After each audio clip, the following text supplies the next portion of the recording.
ಕೃಷ್ಣ ಅಡುಗೆ ಮನೆಗೆ ಸ್ವಾಗತ ಫ್ರೆಂಡ್ಸ್. ಯಾರೆಲ್ಲ ನನ್ನ ಚಾನಲ್ಗೆ ಹೊಸಬರಾಗಿದ್ದರೆ ಪ್ಲೀಸ್ ಸಬ್ಸ್ಕ್ರೈಬ್ ಮಾಡಿಕೊಂಡು ಹಾಗೆ ಹೊಸ ವಿಡಿಯೋ ನೋಟಿಫಿಕೇಶನ್ಗೋಸ್ಕರ ಬೆಲ್ ಐಕನ್ನ ಕ್ಲಿಕ್ ಮಾಡಿ ಆಲ್ ಅಂತ ಸೆಲೆಕ್ಟ್ ಮಾಡಿ ಹಾಗೆ ನನ್ನ ವಿಡಿಯೋನ ಸ್ಕಿಪ್ ಮಾಡ್ದೇನೆ ವಾಚ್ ಮಾಡಿ ಫ್ರೆಂಡ್ಸ್. ಸ್ಕಿಪ್ ಮಾಡಿದ್ರೆ ವಿಡಿಯೋನಲ್ಲಿ ಏನೂ ಅರ್ಥ ಆಗಲ್ಲ, ಅದಕ್ಕೋಸ್ಕರ ಸ್ಕಿಪ್ ಮಾಡ್ದೇನೆ ವಾಚ್ ಮಾಡಿ ಫ್ರೆಂಡ್ಸ್. ಇವತ್ತು ನಾನು ದೋಸಾ ಸ್ಯಾಂಡ್ವಿಚ್ ಹೇಗೆ ಮಾಡೋದು ಅಂತ ತೋರಿಸ್ಕೊಡ್ತಾ ಇದ್ದೀನಿ ನೋಡಿ. ಡಿಫ್ರೆಂಟ್ ಟೇಸ್ಟ್ ಇರುತ್ತೆ, ಡಿಫ್ರೆಂಟ್ ಆಗಿರುತ್ತೆ. ಹೇಗೆ ಮಾಡೋದು ಅಂತ ನೋಡ್ಕೊಳ್ಳೋಣ ಬನ್ನಿ. ಅದಕ್ಕೆ ಬೇಕಾಗುವ ಇಂಗ್ರೀಡಿಯೆಂಟ್ಸ್ ತೋರಿಸ್ತೀನಿ, ನೋಡ್ಕೊಳ್ಳಿ.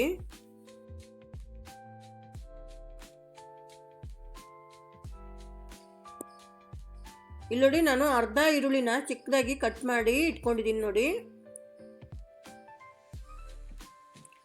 ಇಲ್ಲಿ ಒಂದು ಕ್ಯಾರೆಟ್ನ ತುರಿದಿಟ್ಕೊಂಡಿದ್ದೀನಿ. ಹಾಗೆ ಕೊತ್ತಂಬರಿ ಸೊಪ್ಪು, ಅರ್ಧ ಕ್ಯಾಪ್ಸಿಕಮ್ಮು ಚಿಕ್ಕದಾಗಿ ಕಟ್ ಮಾಡಿ ಇಟ್ಕೊಂಡಿದ್ದೀನಿ. ಇಲ್ಲಿ 2 ರಿಂದ 3 ಆಲೂಗಡ್ಡೆನ ಬೇಯಿಸ್ಬಿಟ್ಟು ಸಿಪ್ಪೆ ತೆಗೆದು ಸ್ಮ್ಯಾಶ್ ಮಾಡಿ ಇಟ್ಕೊಂಡಿದ್ದೀನಿ ನೋಡಿ. ರುಚಿಗೆ ತಕ್ಕಷ್ಟು ಉಪ್ಪು, ಇಲ್ಲಿ ಗರಂ ಮಸಾಲ ಇಟ್ಕೊಂಡಿದ್ದೀನಿ ನೋಡಿ, ಹಾಫ್ ಟೀ ಸ್ಪೂನು ಅಚ್ಕಾರದ ಪುಡಿ, half teaspoon chaat masala, half teaspoon pepper powder. ಇಲ್ಲಿ ನೋಡಿ ದೋಸೆ ಹಿಟ್ಟು ಇಟ್ಕೊಂಡಿದ್ದೀನಿ. ಇದು mayonnaise sauce, red chilli sauce, tomato ketchup, ಇಷ್ಟೆಲ್ಲ ಇಟ್ಕೊಂಡಿದ್ದೀನಿ ನೋಡಿ. ಈ ಕಡೆ ನಾನು ಒಂದು ಸಾಸ್ ರೆಡಿ ಮಾಡ್ಕೊಳ್ಳೋಣ. ಮೆಯೋನೀಸ್ ಸಾಸ್ ಇದೆ, ಮೆಯೋನೀಸ್ ಸಾಸ್ಗೆ ನಾನು ರೆಡ್ ಚಿಲ್ಲಿ ಸಾಸ್ ಹಾಕ್ಕೊತಾ ಇದ್ದೀನಿ ನೋಡಿ. ಟೊಮೆಟೊ ಕೆಚಪ್ ಹಾಕ್ತಾ ಇದ್ದೀನಿ ನೋಡಿ. ಇವಾಗ ಚೆನ್ನಾಗಿ ಮಿಕ್ಸ್ ಮಾಡ್ಕೊಳ್ಳೋಣ. ಒಂದು ಸಾಸ್ ರೆಡಿ ಮಾಡ್ಕೊಳ್ಳೋಣ. ನಿಮ್ಮ ಹತ್ರ ನೀವು ಇದ್ಯಾವುದು ಇಲ್ಲ ಅಂತಂದರೆ ನೀವು ಬರೀ ಟೊಮೆಟೊ ಸಾಸ್ ಹಚ್ಕೊಂಡ್ರೂ ಸಾಕಾಗುತ್ತೆ. ಇಲ್ಲ ನಿಮ್ಗೆ ಬರ್ಗರ್ ಸಾಸ್ ಇದ್ದರೂ ಬರ್ಗರ್ ಸಾಸ್ ಆದರೂ ಹಚ್ಕೋಬೋದು. ನಿಮ್ಮ ಕಂಫರ್ಟೇಬಲು ಯಾವ್ದು ಬೇಕು ಹಚ್ಕೋಬೋದು. ಇವಾಗ ನಾನು ಒಂದು ಬೌಲ್ ಇಟ್ಕೊಂಡಿದ್ದೀನಿ. ಬೌಲಿಗೆ ನಾನು ಬೇಯಿಸಿಟ್ಕೊಂಡಿರುವಂತಹ ಆಲೂಗಡ್ಡೆ ಹಾಕ್ಕೊತಾ ಇದ್ದೀನಿ, ಈರುಳ್ಳಿ ಹಾಕ್ಕೊತಾ ಇದ್ದೀನಿ ನೋಡಿ.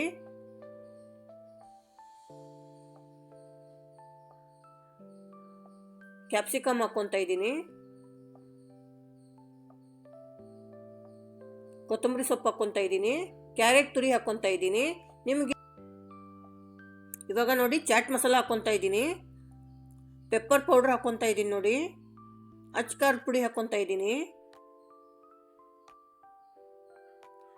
ಗರಂ ಮಸಾಲ ಹಾಕ್ಕೊತಾ ಇದ್ದೀನಿ ನೋಡಿ. ಇನ್ನು ನಿಮಗೆ ಜಾಸ್ತಿ ಖಾರ ಬೇಕು ಅಂದರೆ ಜಾಸ್ತಿ ಹಾಕ್ಕೋಬೋದು. ಸ್ವಲ್ಪ ಉಪ್ಪು ಹಾಕ್ಕೊತಾ ಇದ್ದೀನಿ. ಕಮ್ಮಿ ಬೇಕು ಅಂದರೆ ಕಮ್ಮಿ ಖಾರ ಹಾಕ್ಕೋಬೋದು, ನಿಮ್ಮ ಖಾರಕ್ಕೆ ಅನುಸಾರವಾಗಿ ಹಾಕ್ಕೊಳ್ಳಿ. ಇವಾಗ ಚೆನ್ನಾಗಿ ಮಿಕ್ಸ್ ಮಾಡ್ಕೊತಾ ಇದ್ದೀನಿ ನೋಡಿ. ನಿಮ್ಗೆ ಇನ್ನೂ ಜಾಸ್ತಿ ತರಕಾರಿ ಬೇಕು ಅಂತಂದರೆ ಕ್ಯಾಬೇಜ್ ಹಾಕ್ಕೋಬೋದು ನೋಡಿ. ನಿಮ್ಗೆ ಯಾವ್ದ್ಯಾವುದು ತರಕಾರಿ ಇಷ್ಟನೋ ಅದನ್ನೆಲ್ಲ ಮಿಕ್ಸ್ ಮಾಡ್ಕೋಬೋದು. ಇವಾಗ ನಾನು ಚೆನ್ನಾಗಿ ಮಿಕ್ಸ್ ಮಾಡ್ಕೊತಾ ಇದ್ದೀನಿ ನೋಡಿ. ನಿಮಗೆ ಬೇಕು ಅಂತಂದರೆ ಪನ್ನೀರ್ ಬೇಕಾದರೆ ತುರ್ದು ಹಾಕ್ಕೋಬೋದು ನೋಡಿ. ಎಲ್ಲ ಮಿಕ್ಸ್ ಮಾಡ್ಕೊಂಡಿದ್ದಾಯಿತು. ಸೈಡಲ್ಲಿ ಇಟ್ಕೊತೀನಿ ಇದನ್ನು.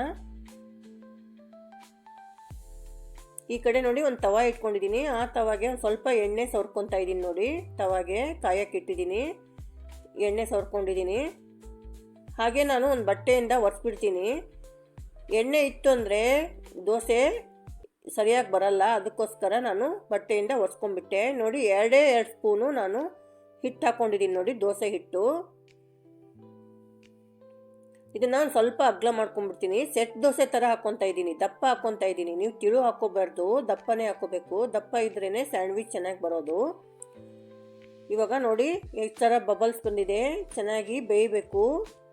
ಇವಾಗ ನೋಡಿ ಒಂದು ಸೈಡ್ ಬೆಂದಿದೆ, ಇನ್ನೊಂದು ಸೈಡು ತಿರುವು ಹಾಕ್ಕೊತಾ ಇದ್ದೀನಿ ನಾನು. ಇನ್ನೊಂದು ಸೈಡು ಬೇಯಿಸ್ತಾ ಇದ್ದೀನಿ. ನೀವು ದಪ್ಪ ಇರಬೇಕು, ಸೆಟ್ ದೋಸೆ ಥರ ದಪ್ಪ ಆಗಬೇಕು. ತಿಳು ಆದರೆ ಸ್ಯಾಂಡ್ವಿಚ್ ಚೆನ್ನಾಗಾಗಲ್ಲ, ಅದಕ್ಕೋಸ್ಕರ ದಪ್ಪ ಇರಬೇಕು ನೋಡಿ. 2 ಸೈಡು ಬೆಂದಿದೆ.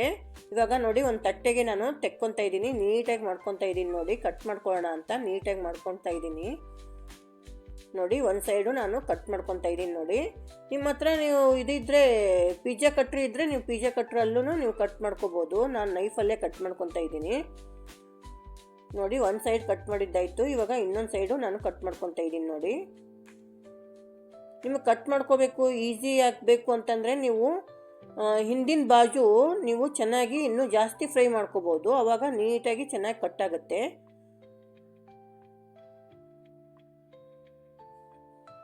ನೋಡಿ. ಇವಾಗ 2 ಸೈಡು ಕಟ್ ಆಗಿದ್ದಾಯಿತು. ನಾನು ರಿವರ್ಸ್ ಮಾಡ್ಕೊತಾ ಇದ್ದೀನಿ ನೋಡಿ. ಇವಾಗ ರಿವರ್ಸ್ ಆಯ್ತಲ್ವಾ. ಈಗ ನಾನು ಸಾಸ್ ಮಾಡ್ಕೊಂಡಿದ್ನಲ್ಲ ಅದನ್ನು ಹಾಕ್ಕೊತಾ ಇದ್ದೀನಿ ಮೇಲೆ. ತುಂಬಾ ಟೇಸ್ಟಿಯಾಗಿರುತ್ತೆ ಈ ದೋಸೆ ಸ್ಯಾಂಡ್ವಿಚ್ಚು. ನೀವು ನನ್ನ ರೀತಿಯಲ್ಲಿ ಒಂದ್ಸಾರಿ ಟ್ರೈ ಮಾಡಿ ನೋಡಿ. ಇಷ್ಟ ಆದರೆ ಲೈಕ್ ಮಾಡಿ, ಕಮೆಂಟ್ ಮಾಡಿ, ಶೇರ್ ಮಾಡಿ, ಹಾಗೆ ಸಬ್ಸ್ಕ್ರೈಬ್ ಮಾಡೋದನ್ನು ಮರಿಬೇಡಿ ಫ್ರೆಂಡ್ಸ್. ನೋಡಿ ಈ ಥರ ನಾನು ಎಲ್ಲ ಕಡೆನೂ ಫಿಲ್ ಮಾಡ್ಕೊಂಡು ಬರ್ತಾ ಇದ್ದೀನಿ. ನಿಮಗೆ ಟೊಮೆಟೊ ಸಾಸ್ ಹಚ್ಕೊತೀನಿ ಅಂದರೆ ಹಂಗೂ ಹಚ್ಕೋಬೋದು, ಇಲ್ಲ ಬರ್ಗರ್ ಸಾಸ್ ಆದರೂ ಹಚ್ಕೋಬೋದು. ನಿಮ್ಗೆ ಯಾವುದು ಇದೆಯೋ ಆ ಮನೆಯಲ್ಲಿ ಅವೈಲೇಬಲು ಅದನ್ನು ಹಚ್ಕೋಬೋದು. ನನ್ನ ಹತ್ರ ಇತ್ತು ಅಂತ ನಾನು ಮಿಕ್ಸ್ ಮಾಡಿದ್ದೀನಿ ಸಾಸು.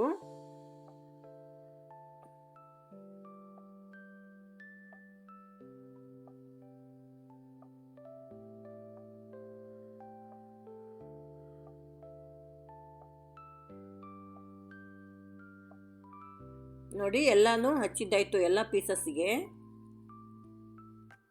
ಇವಾಗ ಆಲೂಗಡ್ಡೆ ಇಡ್ತಾ ಇದ್ದೀನಿ ನೋಡಿ. ಆಲೂಗಡ್ಡೆ ಸ್ಟಫ್ ಮಾಡ್ತಾ ಇದ್ದೀನಿ. ಆಲೂಗಡ್ಡೆ ಇಡ್ತಾ ಇದ್ದೀನಿ ನೋಡಿ. ತಿಳುವಾಗಿ ಇಟ್ಕೋಬೇಕು, ದಪ್ಪ ಇರಬಾರ್ದು, ಸ್ವಲ್ಪ ತಿಳುವು ಇರಬೇಕು. ದಪ್ಪ ಆಗಿಬಿಟ್ರೆ ಆಚೆ ಬಂದ್ಬಿಡುತ್ತೆ ಒಳಗಡೆದು. ಅದಕ್ಕೋಸ್ಕರ ನಾನು ತಿಳುವು ಮಾಡ್ಕೊತಾ ಇದ್ದೀನಿ, ತಿಳುವಾಗೇ ಇಡ್ತಾ ಇದ್ದೀನಿ ಆಲೂಗಡ್ಡೆ. ಇವಾಗ ಇದನ್ನು ಮೇಲೆ ಮುಚ್ಕೊಂಡ್ಬಿಡ್ತೀನಿ ನೋಡಿ, ಮೇಲೆ ಹಾಕ್ಬಿಡ್ತೀನಿ. ಈ ಸ್ಲೈಸ್ನ ಮೇಲೆ ಹಾಕ್ಬಿಡ್ತೀನಿ. ಇವಾಗ ಇನ್ನೊಂದಕ್ಕೂ ಇಟ್ಕೊತಾ ಇದ್ದೀನಿ ನೋಡಿ ಆಲೂಗಡ್ಡೆ.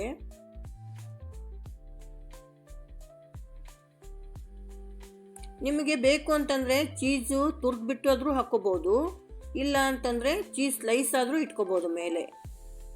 ನಿಮಗೆ ಇಷ್ಟ ನೋಡಿಕೊಂಡು ನಿಮ್ಗೆ ಯಾವ ಥರ ಟೇಸ್ಟ್ ಬೇಕಾಗುತ್ತೋ ಆ ಥರ ಮಾಡ್ಕೋಬೋದು. ಚೀಸ್ ತಿನ್ನೋರಿದ್ದರೆ ಮನೆಯಲ್ಲಿ ಚೀಸ್ ಆದರೂ ಇಟ್ಕೋಬೋದು, ಇಲ್ಲ ನೀವು ಪನ್ನೀರ್ ಆದರೂ ತುರ್ದ್ಬಿಟ್ಟು ಹಾಕ್ಕೋಬೋದು. ನೋಡಿ ಅದನ್ನು ಮೇಲೆ ಹಾಕ್ಕೊಂಡೆ. ಇವಾಗ ಈ ಕಡೆ ಮತ್ತೆ ದೋಸೆ ಹಂಚು ಕಾಯೋದಕ್ಕಿಟ್ಟಿದ್ದೆ, ದೋಸೆ ತವ ಕಾಯೋದಕ್ಕಿಟ್ಟಿದ್ದೆ, ಅದಕ್ಕೆ ಎಣ್ಣೆ ಸವರಿದ್ದೀನಿ. ನಾನು ಎಣ್ಣೆ ಹಾಕ್ಕೊಂಡಿದ್ದೀನಿ. ನಿಮಗೆ ತುಪ್ಪ ಬೇಕು ಅಂದರೆ ತುಪ್ಪನಾದರೂ ಹಾಕ್ಕೋಬೋದು, ಇಲ್ಲ ಬೆಣ್ಣೆನಾದರೂ ಹಾಕ್ಕೋಬೋದು. ನೋಡ್ಕೊಂಡು ಹಾಕ್ಕೊಳ್ಳಿ, ಯಾವ್ದು ಬೇಕಾಗುತ್ತೆ ನೋಡ್ಕೊಂಡು ಹಾಕ್ಕೊಳ್ಳಿ. ಇವಾಗ ನೋಡಿ ಒಂದು ಸೈಡು ಫ್ರೈ ಆಗಿದೆ, ಮತ್ತೆ ತಿರುವು ಹಾಕ್ಕೊತಾ ಇದ್ದೀನಿ ನೋಡಿ. ಇದನ್ನು ನಾನು ತಿರುವು ಹಾಕ್ಕೊತೀನಿ.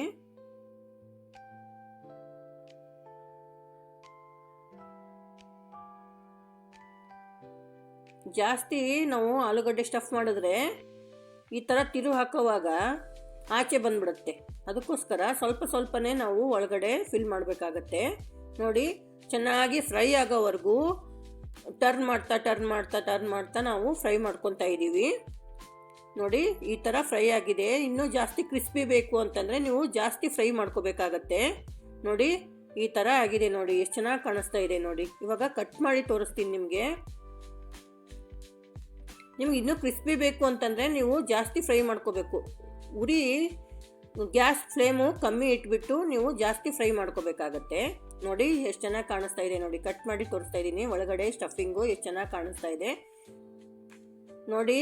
ಸಾಫ್ಟ್ ಆಗಿರುವಂತಹ, ಟೇಸ್ಟ್ ಆಗಿರುವಂತಹ, ಕ್ರಿಸ್ಪಿ ಆಗಿರುವಂತಹ ದೋಸೆ ಸ್ಯಾಂಡ್ವಿಚ್ಚು ರೆಡಿಯಾಗಿದೆ. ನನ್ನ ರೀತಿಯಲ್ಲಿ ಟ್ರೈ ಮಾಡಿ, ಖಂಡಿತ ಇಷ್ಟ ಆಗುತ್ತೆ ನೋಡಿ ಫ್ರೆಂಡ್ಸ್.